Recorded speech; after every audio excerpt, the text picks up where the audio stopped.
All right. I'm going to try not to complain too much, because we all have choices.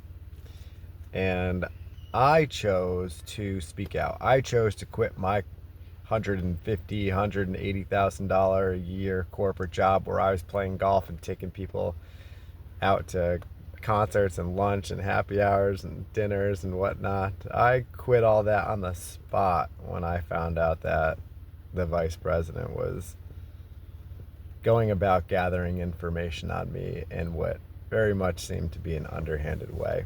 So I called him out on it and I quit on the spot. That was in 2015.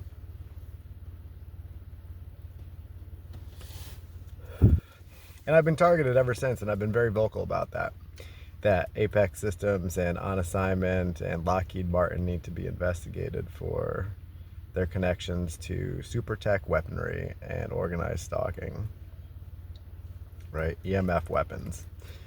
And you know, that's one topic that a lot of people have reported and nobody's investigated.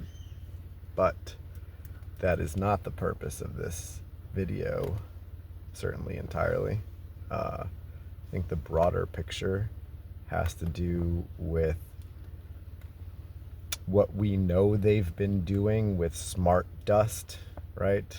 I imagine that is connected to chemtrails for the last 20 years that we've been witnessing.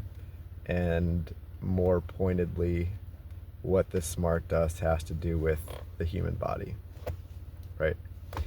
What is that self-assembling technology that's binding to our cells, right?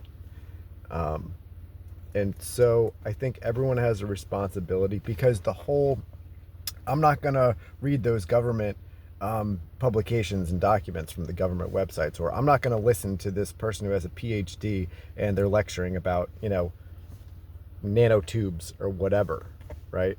The whole ignorance narrative is not going to fly. So nobody wants what they're doing except the people that are collecting a fat paycheck and not talking about what they're doing. And everyone else doesn't want it once they understand it. And if you don't understand it, then you don't understand it. And we're all adults here. So we have a responsibility for the future generations to educate ourselves so that they can make informed decisions and say no. And right now, the children are not old enough to make informed decisions for themselves. So whose responsibility is it to educate themselves so that we're not endangering our children?